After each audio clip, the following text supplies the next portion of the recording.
오늘 말씀에 13절을 주목해 보십시오.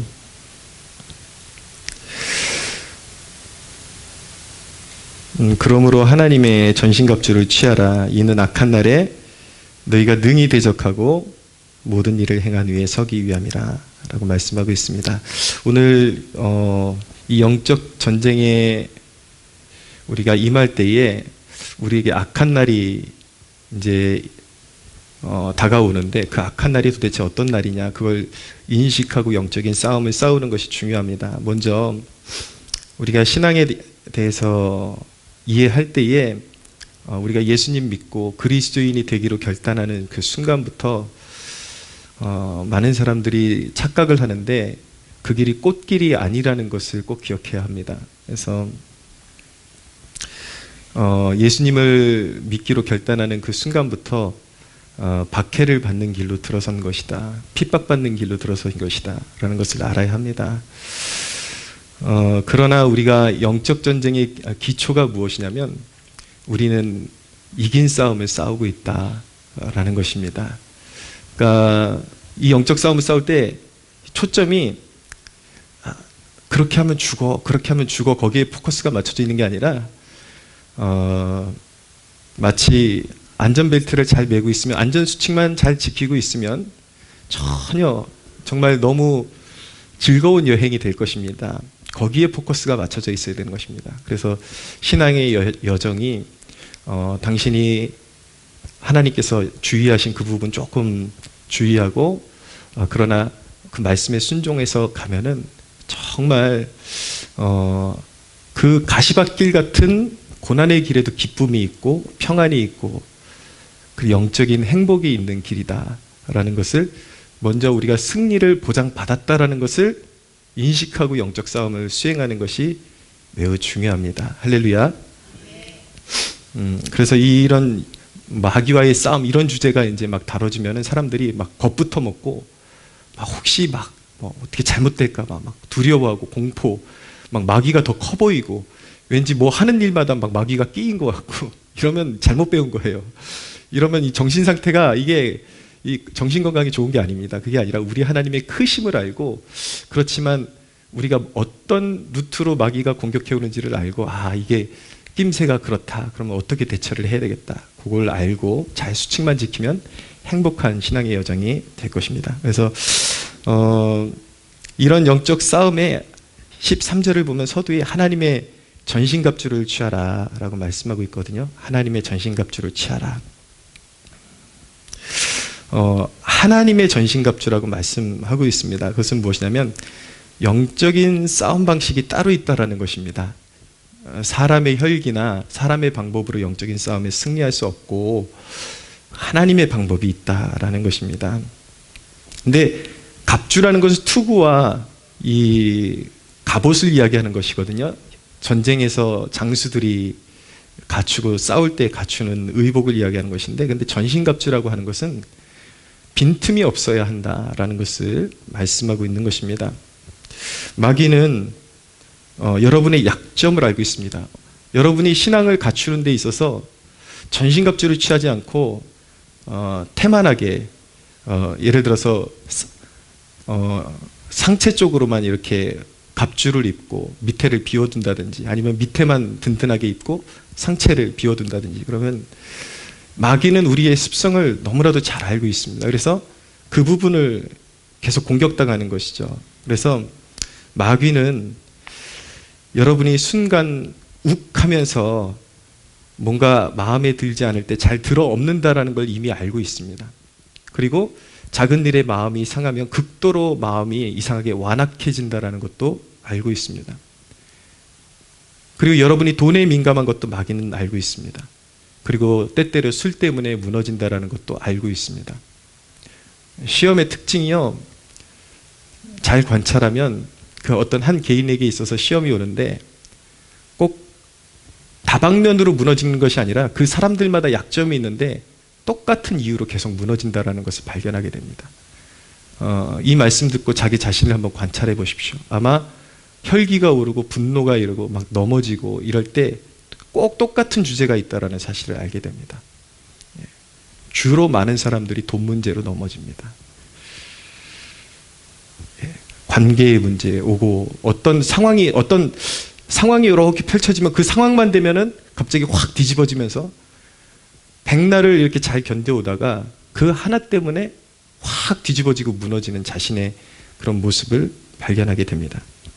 근데 우리가 싸움에 앞서서 알아야 되는 것은 무엇이냐면, 예수를 믿는다라는 것은 내 옛 자아, 그 어느 부분으로 내가 굉장하게 민감하게 반응했던 그 모든 것이 십자가에 이미 못이 박혔음을 선언하고 나아가는 것입니다. 할렐루야.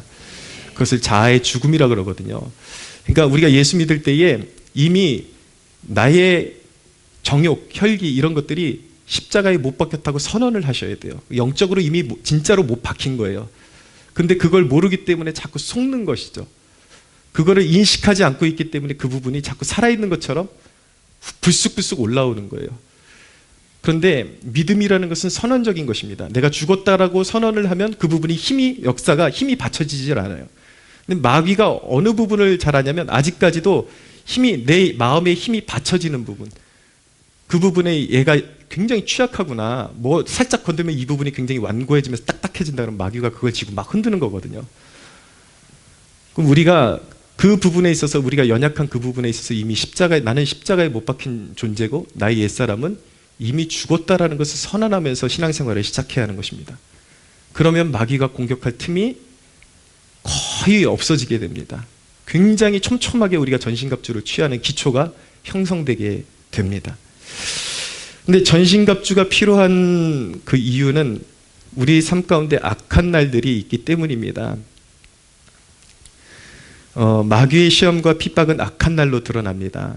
먼저 사도 바울이 너희에게 악한 날이 있다라고 그렇게 표현할 때에 우리가 초대교회의 정황적인 면을 먼저 살펴보는 것이, 사도가 이런 면을 염두에 두고 말씀하는 것이구나 라는 것을 알겠죠. 자, 악한 날은 첫째로 황제 숭배의 도전과 유혹을 염두에 두는 말씀이었습니다. 초대교회의 가장 큰 도전은 무엇이냐면 황제 숭배에 대한 도전이었습니다. 이 황제 숭배, 로마의 황제를 숭배하게 만드는 것, 어떤 신전이나 이런 그런 문화 속에 황제를 숭배하도록 그렇게 제도적인 그런 장치를 해놓고 황제 숭배를 하지 않으면 가장 큰 문제가 무엇이냐면 생계를 이어갈 수가 없었습니다. 생계의 문제. 상인들 공동체에서도 장사를 하려 그러면 길드라 그러는 이제 상인 공동체를 통해서 황제 숭배가 같이 거기에 동조를 해야 상권이 이루어지고 서로 거래가 되고 그런 이제 시대적인 배경이었습니다. 그런데 황제 숭배를 거부하게 되면은 오늘날로 말하면 그냥 쉽게 말하면 밥줄이 끊어지는 그런 상태에 직면하게 되는 것입니다. 그래서 결국은 먹고 살려 그러면 적당히 타협해야 먹고 살 수가 있었습니다. 그래서 타협하는 사람들은 황제를 숭배하는 것은 종교가 아니라 그냥 이 로마 시민으로서 살아가는 그런 어떤 하나의 에티켓이다, 문화다, 이렇게 스스로를 위안을 주면서 황제 숭배에 참여한 것이죠. 근데 요한계시록에 보면은 그런 먹고 사는 문제를 할지라도 자기의 양심을 내려놓고 황제 숭배에 참여하는 그 행동을 바로 그것을 이제 배도라고 이야기를 하는 것이고, 그런 황제에게 복종하는 사람들의 이마에 표가 찍혀 있는데 그것을 바로 우리가 알고 있는 666이라는 표가 거기서 나오는 것입니다. 오늘날 사람들이 자꾸 무슨 칩을 이야기하고 그러는데 칩을 이야기하는 것이 아니라 이미 세상에 결탁해버린 영적인 상태, 생계의 문제 때문에 그 666표를 받지 않는 자는 이제 생계를 이어갈 수 없다라고 말씀하고 있거든요. 매매를 못한다. 그게 그런 정황에서 나오는 것입니다. 황제에게 복종하지 않으면 상인 공동체에 참여할 수도 없고 밥줄이 끊길 수도 있고, 근데 거기에 황제에게 복종하는 자는 이미 하나님의 자녀가 아니라 짐승의 표가 이마에 찍혀 있는 자들이고, 그런 자들은 마지막 환난의 날에 하나님의 구제와 도움을 받지 못하고 영원히 멸망하게 될 것이다 라는 것을 말씀하고 있는 것입니다. 이런 악한 날에 타협하지 않기 위해서 전신갑주를 입어야 된다라고 말씀하고 있는 것입니다. 그래서 초대교회 시절에는 황제 숭배를 거절하면 최소 생계의 위협이 왔고 크게는 이제 생명의 위협까지 감내해야 했던 것입니다. 그래서 박해가 심할 때는 실제로 그리스도인들을 경기장에다 가둬놓고 사자의 밥이 되게 만들고 그런 일들을 감내해야만 했던 것입니다. 그래서 원래 초대교회의 신앙이 요구하는 것은 그냥 적당히 믿어라가 아니라 중간지대는 없다라는 것입니다. 죽기까지 믿어라. 그것이 원래 기독교 신앙의 본질인 것입니다. 그래서 정말 생명 다하기까지 넘어지지 않도록 전신갑주를 취하고 믿음을 굳건하게 하라. 그것이 바로 영적 싸움의 도전인 것입니다. 할렐루야. 자, 두 번째로 악한 날들은 이단들의 도전의 때라고 볼 수가 있습니다. 초대교회의 가장 극성을 부리던 이단들이 몇 가지 부류가 있었는데 대표적인 부류가 영지주의가 있었고 그 다음에 율법주의, 무율법주의 이런 종류들이 있었는데 율법주의는 무엇이냐면 사도들이 복음으로 말미암아 믿음으로 의롭게 되는, 믿음으로 하나님의 자녀가 되는 구원의 복음에 대해서 증거해서 교회가 세워져요. 그러면 이제 아직까지 그 복음의 비밀을 알지 못하는 율법주의자들이 들어와서 그들이 받은 구원을 자꾸 흔드는 것입니다. 구원의 확신을.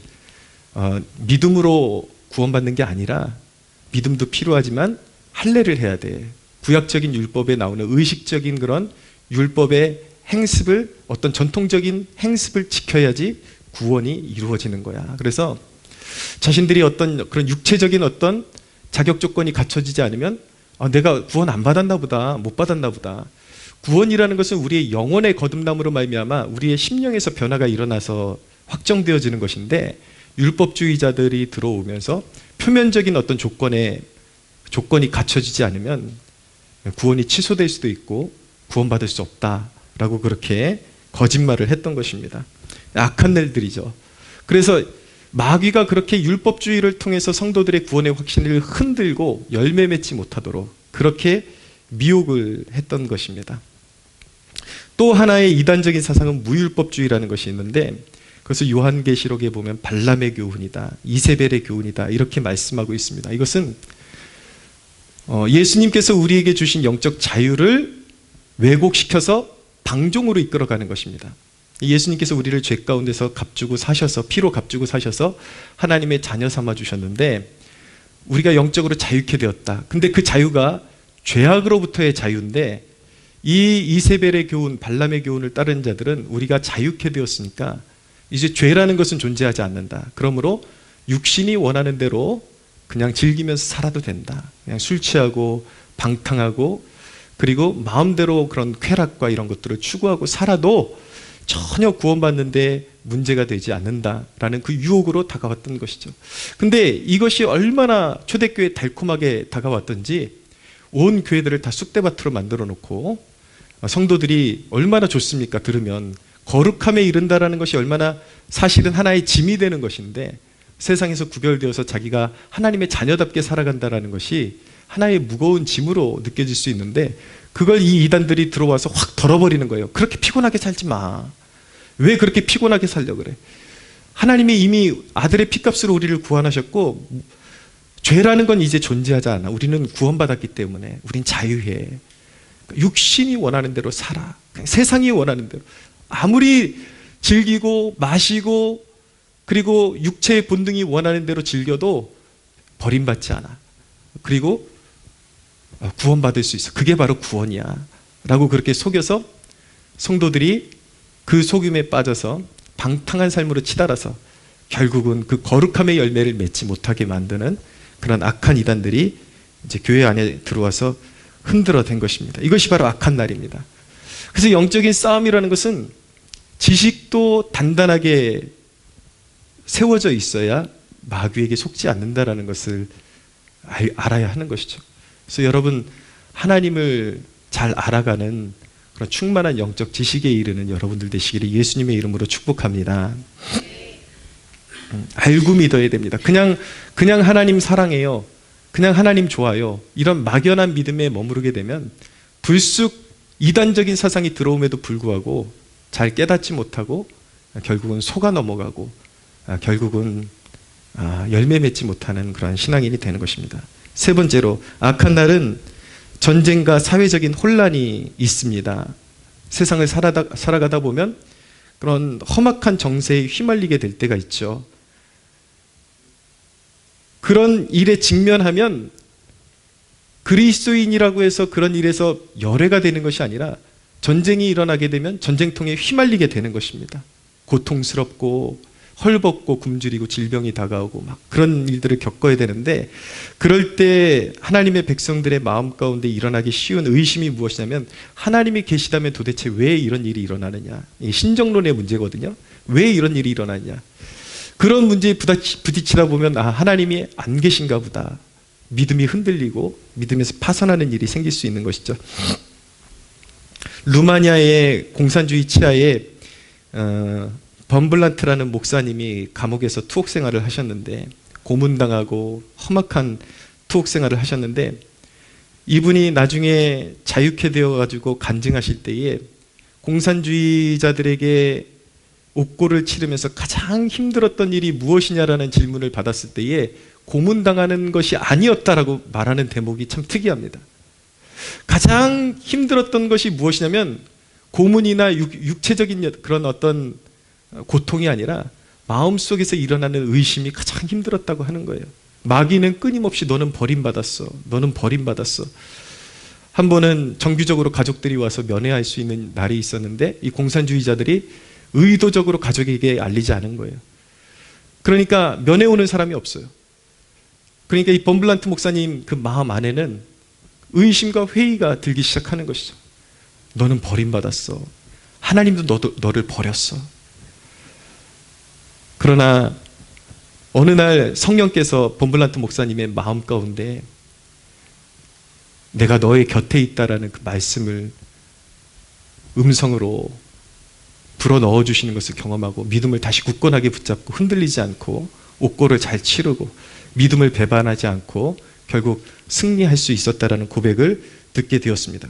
그처럼 마귀는 어떤 특정한 상황, 어떤 우리가 인내하기 힘든 상황을 줘서 자꾸 너는 버림받았어 라는 그런 생각을 줘서 의심하게 만들고 하나님의 사랑을 의심하게 만드는 것입니다. 네 번째로, 우리의 일상에서 악한 날들은 어떻게 나타나는가? 어떤 관계의 파산, 그렇게 믿었던 사람들인데 관계가 파산되고, 근데 잘 믿으면 뭔가 일도 잘 되고 세상적으로 잘 되면 좋은데 어떤 때에는 알 수 없는 이유 때문에 도산을 하게 되는 일도 있습니다. 배신당하고 질병이 찾아오고 암이 찾아오고 시한부 인생으로 전락하기도 하고, 이런 이제 일들이 그리스도인들에게 찾아오기도 합니다. 그렇게 해서 이제 마음을 약하게 만들고 인생에 회의가 들게 만들고 하나님의 사랑에 대해서 의심하게 만드는 그러한 일들이 일어나게 되는 것입니다. 그것이 바로 그리스도인에게 있어서 악한 날들인 것입니다. 다섯 번째, 미혹이 가득한 날이 있습니다. 온 사회적으로 그리스도인들에게 짙은 미혹으로 유혹이 다가오는, 시험이 다가오는 때가 있습니다. 요즘 또 제가 새롭게 접한 소식이, 요즘 유명한 그런 패션 업체의 그런 패션쇼 컨셉이 젠더리스라 그러더라고요. 성별을 파괴하는 것. 근데 단순히 이제 우리가 젠더리스 하면 뭐 유니클로즈, 이제 그런 관념은 오래전부터 있어 왔잖아요. 근데 뭐 넓은 티셔츠 같은 거, 박스티 같은 거 남자 여자가 공용으로 입고 있을 수 있는 일이잖아요. 근데 그런 게 아니라 노골적으로 여성의 상징물인 그런 옷들을 남자가 입고 이제 패션쇼를 하는 거예요. 남자가 여자 미니스커트를 입고 속옷을 입고 이런 패션쇼를 하는데, 그게 이제 문제가 되는 것은 무엇이냐면, 그런 패션쇼의 그런 유의미한 부분이 무엇이냐면, 그런 데서 먼저 앞서 나가서 한번 보여주면 그것이 어느 순간 상용화가 되고 트렌드가 되기 시작한다라는 것입니다. 보기만 해도 민망하고 참 추하고 더러운 것들이 이제는 성의 장벽을 파괴한다. 이제 성적인 장벽은 없다라는 그런 미명하에 그런 사상들이 아이들에게 지금 자연스럽게 교육을 통해서 심겨지고 있는 동시에 패션쇼도 그런 것들을 보여주고 우리나라의 유명한 가수 그리고 탤런트 이런 사람들이 앞장서서 이게 이제 앞서가는 트렌드야 라는 걸 먼저 보여주게 되면은 공신력 있는 사람들이 그런 모습을 보여주게 되면은 일반인들은 저 사람들도 저렇게 앞서가는 모습으로 저렇게 하니까 그게 부끄러운 것이 아니라 누가 먼저 시작하면 그것이 사회 속에 보편적인 일이 될 것이다 라고 그렇게 믿고 담대하게 조금 이제 그 앞서가기를 좋아하는 세대로부터 시작이 되죠. 그래서 길거리에 보면은 얼굴은 남자인데 남자가 이제 미니스커트 입고 다니고 그런 날이 멀지 않은 것입니다. 근데 문제가 무엇이냐면 이것이 기독교인들에게 영향력을 끼친다라는 것이죠. 교회 안에서 수많은 젊은이들이 그런 사상들을 여과 없이 받아들이게 되고 이게 바로 세상의 흐름이지 그건 죄가 아니다 라고 그렇게 생각하는 것이죠. 그러나 하나님께서는 분명히 하나님의 계명을 통해서 인류에게 주신 하나님의 뜻은 무엇인가? 남자와 여자는 공평하지만 서로 다른 존재가 아니죠. 서로 배려해야 되는 그런 존재라는 면에서 공평하지만 남자는 남자다워야 되고 여자는 여자다워야 되고 분명히 역할을 달리 구별하셨다라는 것이 하나님의 뜻이라는 것, 우리가 이것을 분명하게 붙잡고 가야 할 것입니다. 할렐루야. 세상에서 유행하는 사상들을 통해서 그리스도인들의 정신을 썩게 만들고 사람들의 생각을 가치관을 부패하게 만드는 것이 바로 마귀가 자행하는 일이고 그런 날들이 바로 악한 날들이다 라는 것을 우리가 알아야 됩니다. 그래서 마귀는 이 모든 그런 정황들을 이용해 가지고 두려움과 의심, 상처를 조장해서 백성들을, 하나님의 사람들을 넘어지게 만들고, 오늘 전신갑주를 취하라는 것, 이것은 성도들에게 말하는 것입니다. 일반인들에게는, 안 믿는 사람들에게는 오늘 말씀이 사실은 해당이 되지를 않는 거예요. 그들은 이미 마귀의 소나귀에 붙잡혀 있기 때문에 해당이 되지를 않는 것입니다. 근데 지금 누구를 향해서 조심하라고 말씀하고 있는 것인가? 바로 믿는 성도들로 하여금 세상을 분별하고 넘어지지 말라고 말씀하고 있는 것입니다. 할렐루야. 우리는 그래서 전신갑주를 입고 마귀와 세상을 대적해야 합니다.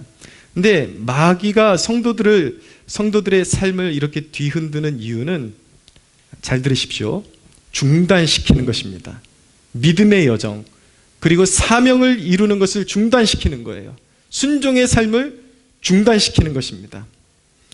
그래서 왜 중단시키려고 하는가? 의심과 회의, 불신 이런 것을 통해서 믿음의 여정을 중단시켜 버려서 결국은 하나님이 원하시는 열매를 못 맺게 하고 상처 가득한 실패자로 전락시켜 버리는 것입니다. 그리고 상처받아서 그렇게 믿음에서 떨어져 나가놓고 또 마음을 둔탁하게 만들어서 자기 합리화에 빠지게 만들어버리는 것, 그것이 바로 마귀의 전략인 것입니다. 그래서 전신갑주를 입고 마귀를 대적해야 하는 궁극적인 이유는 무엇이냐? 바로 모든 일을 행하는 것이라고 말씀하고 있습니다. 13절을 같이 한번 읽어보겠습니다. 13절 같이 시작. 그러므로 하나님의 전신갑주를 취하라. 이는 악한 날에 너희가 능히 대적하고 모든 일을 행한 후에 서기 위함이라. 모든 일을 행한 후에 서기 위함이라. 모든 일을 행하기 위해서 전신갑주를 입어야 된다라고 말씀하고 있는 것입니다. 모든 일을 행하는 것, 그것은 우리에게, 그리스도인에게 맡겨진 사명을 수행해내는 것을 말하는 것이죠. 그 사명을 수행해내야 우리 그리스도인들의 삶이 빈죽정이가 되지 않고 아름다운 결실, 하나님께서 주시는 축복의 열매들이 가득하게 된다는 것이죠. 그런데 그 사명을 마귀에게 속아서 그 사명의 발걸음을 멈춰버리는 그 순간에 비참한 영적인 거짓꼬라지가 되어버린다라는 것입니다. 이스라엘 백성들이 과거 구약 백성들이 바벨론의 포로로 잡혀갔다가 이제 포로 생활을 한 지 70년 만에 이제 하나님의 명령이 떨어져서 예루살렘으로 돌아가라는 그런 명령이 떨어졌습니다. 그래서 포로 귀환이 이루어지게 되죠. 근데 포로들이 귀환해서 첫째로 하나님께서 주신 미션, 사명이 무엇이냐면 성전을 재건하라는 것이었습니다. 그 성전을 재건하라는 명령은 그들의 자의적인 생각에서 떠올린 생각이 아니라 분명히 하나님께서 주신 사명이었습니다. 명령이었습니다. 그래서 이스라엘 백성들이 돌아온 하나님의 백성들이 기억해야 되는 것은 무엇이냐면 바로 성전을 재건하라는 것이 자기들에게서 난 것이 아니라 바로 하나님께로부터 온 것이라는 것을 기억해야만 했던 것입니다. 이것은 하나님의 명령이다. 그렇기 때문에 하나님이 명령하신 것이기 때문에 이 일은 반드시 성취되고 이루어질 수밖에 없다라는 것을 믿음으로 나아갈 필요가 있었던 것입니다. 왜입니까? 하나님께서 명령하신 일임에도 불구하고 주변에 이방 총독들, 이방인들, 하나님의 대적자들이 끊임없이 성전을 재건하는 일을 방해하고 멈추게 만들었어요. 십수년 동안 성전이 재건되지 못하고 멈춰야만 했던 그런 시간들이 있었습니다. 그런데 그럴 때 하나님의 백성들이 생각해야 되는 것은 무엇이냐면 이것 하나님의 뜻이 아닌가 보다. 그렇게 머무르고 멈추기를 원하신 것이 아니라 하나님께서는 학개와 스가랴 같은 선지자들을 또한 보내셔서 선지자들의 격려를 받아서 끝내 그 성전 재건을 완수하기를 원하셨던 것입니다. 할렐루야. 우리가 신앙생활하면서 꼭 기억해야 되는 것은 무엇이냐면 우리에게 주신 그 사명은 하나님께로부터 온 것이기 때문에 멈춰서도 안 되고 우리가 그 영적인 싸움을 잘 감내하고 이겨내면 반드시 하나님께서 그 사명에 성취를 주시며 복 주시고 복 주실 것이라는 것을 믿어야만 하는 것입니다. 할렐루야. 그래서 여러분, 우리는 끊임없이 살 때에 지금 마귀가 어떻게 방해하고 있고 그래서 막 흔들리는데 거기에 초점을 맞추는 것이 아니라 이 사명이 누구를 위한 것이고 누가 나에게 주신 것이냐에 대한 분명하게 시선을 들어서 그 시선을 움직이지 말고 하나님의 보좌를 바라보면서 나의 부르심을 향해서 끊임없이 달려갈 수 있어야 하는 것입니다. 이삭이 우물을 팔 때마다 블레셋이 그것을 막 메워버렸습니다. 흙덩이를 메워두고 자꾸 방해를 놓는 거예요. 이삭은 우물을 파는 것을 멈추지 않았습니다. 에색, 신나, 르호봇, 마침내 이삭은 물이 콸콸 흐르는 우물을 파내서 그 우물이 영적으로 의미하는 것은 무엇입니까? 은혜의 샘, 영적인 부흥을 말하는 것입니다. 여러분, 우리도 이삭처럼 하나님께서 우리를 축복하기를 원하시고 우리가 끝끝내 이 영적인 샘을 파면 반드시 샘물이 터져오르게 하시는 은혜를 우리에게 예비하고 계시다라는 그 믿음을 가지고 이삭처럼 끊임없이 중단하지 말고 어떤 방해가 있어도 그 우물을 파야 할 줄로 믿습니다. 우리를 향한 하나님의 뜻은 하다 말고 주저앉고 원한과 상처, 포기에 머무르는 것이 아니라 모든 일을 행한 후에 서는 것이다 라고 말씀하고 있습니다. 다시 한번 13절을 보십시오. 이는 악한 날에 너희가 능히 대적하고 모든 일을 행한 후에 서기 위함이다. 성취하기 위함이다. 하나님의 일을 성취하기 위함이다 라고 말씀하고 있는 것입니다. 사랑하는 여러분, 마귀에게 타협하지 않고 시험과 유혹, 환난에 타협하지 않고 마귀를 대적하여 사명의 길을 걸으면 마침내 승리의 깃발을 꽂게 될 것을 믿으시기를 바랍니다. 비록 우리의 신앙의 여정에 고통이 있을 것입니다. 때로는 피 흘림과 같은 그런 환난이 있을 수도 있습니다. 고생이 있습니다. 그럼에도 불구하고 우리는 이 영적인 싸움의 토대를 어디에 두고 있는가? 그리스도께서 이미 십자가에서 피 흘리시고 죽음의 권세를 이기시고 부활하시고 승천을 통해서 얻으신 이미 승리하셨고 이미 승리하기로 작정된 나라에 발을 딛고 싸우고 있다는 사실을 기억하시기를 바랍니다. 할렐루야. 여러분, 우리는 승리의 땅에 발을 딛고 싸우고 있는 것입니다. 예수의 보혈을 이길 세력은 존재하지 않습니다. 예수의 보혈은 우리의 죄악을 사하고 예수님의 보혈은 마귀의 권세를 무너뜨리는 것입니다. 할렐루야. 사랑하는 여러분, 하나님께서 여러분들에게 주신 사명임에도 불구하고 환경에 짓눌려서 믿음의 경주를 멈추고 있다면 다시 일어서십시오. 가정복음화를 위해서 기도해 왔지만 낙심한 영혼들은 다시 일으켜 세우십시오. 다시 가정복음화를 위해서 기도하시고 우리 아들, 딸을 위해서, 우리 부모를 위해서 기도하기 시작하십시오. 그들의 구원을 위해서 복음을 증거하면서 믿음으로 기도하기 시작하십시오. 때가 이름에 거두게 될 것입니다. 할렐루야. 잠시 불어닥친 환란에 주저앉았던 다리에 힘을 세우고 일어서서 다시 경주를 시작하십시오. 사랑하는 성도 여러분, 그동안의 실패와 좌절에 끝났다라고 그렇게 생각하고 있었다면 그 비굴한 의식을 벗어버리십시오. 성도는 승리를 보장받은 사람들인데 포기한다라는 것 얼마나 어리석고 안타까운 일인 것입니까? 여러분, 과거에 보니까 현대를 창업했던 정주영 회장이 주로 아랫사람들에게, 사원들에게 자주 했던 말이 이거랍니다. 하기 힘듭니다. 불가능합니다. 그러면 당신 해봤어? 늘 했던 말이 그거라 그러더라고요. 당신 해봤어? 저는 여러분들에게 도전하고 싶습니다. 예수님의 이름으로 도전하고 싶습니다. 당신 좀 더 걸어가 봤어? 하나님께서 작정하신 그 놀라운 축복의 길이 있는데 좀 더 걸어가 봤습니까?